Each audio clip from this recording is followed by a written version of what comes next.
Good morning. It's Friday morning, November 27th, 2020.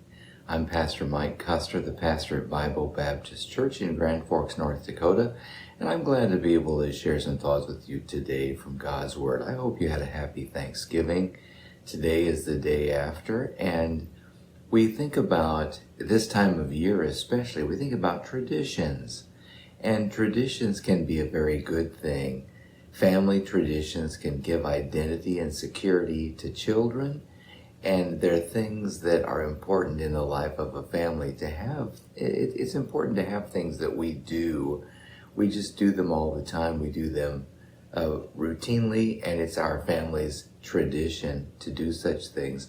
But traditions can be a problem, and we see this in Matthew chapter 15 when Jesus is approached by the Pharisees, the religious leaders of his day, who were critical of him because he and his disciples were violating what was a long-standing tradition with these people. Let's read about this in Matthew chapter 15. Then came to Jesus scribes and Pharisees, which were of Jerusalem, saying, "Why do thy disciples transgress the tradition of the elders?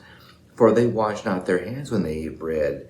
Matthew 15:3 says, "But he answered and said unto them, Why do ye also transgress the commandment of God by your tradition? For God commanded, saying, Honor thy father and mother, he that curseth father or mother, let him die the death. But ye say, Whosoever shall say to his father or his mother, It is a gift by whatsoever thou mightest be profited by me, and honor not his father or his mother, he shall be free. Thus have ye made the commandment of God of none effect by your tradition." And these people's traditions were actually leading them to violate God's word. And that's where traditions become a problem. There are a lot of people that have a lot of traditions for their family and for their own personal lives, but if they're in violation of the scriptures, they're wrong traditions, and they should be changed.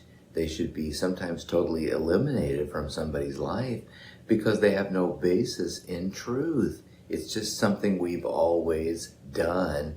Now, something we've always done may or may not be harmful. It may have no bearing at all on spiritual life, but if it contradicts something that God has said and is in violation to God's word, it ought to be eliminated from life and very thoroughly examined to be sure that it's not something that's actually unbiblical. And Christ challenged the Pharisees in this way. Their whole religious experience was based on the observance of their traditions, their conclusions that they had drawn on the basis of truth, but they went far beyond truth and then came to the point where they were actually violating truth as a result of their just observing their traditions, doing something they'd always done. This is the way we do it. Okay, well, is it the right thing? And as you observe family traditions with your family, be very careful that you are not inadvertently disobeying God's word and putting yourself at odds with God himself with what could be a blessing and what could be a positive thing in the home. We ought to have things that we love to do and things that draw our family close together, but we ought to be even more careful that we not violate truth in the process.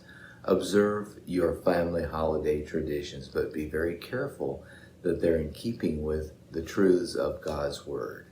God bless you today.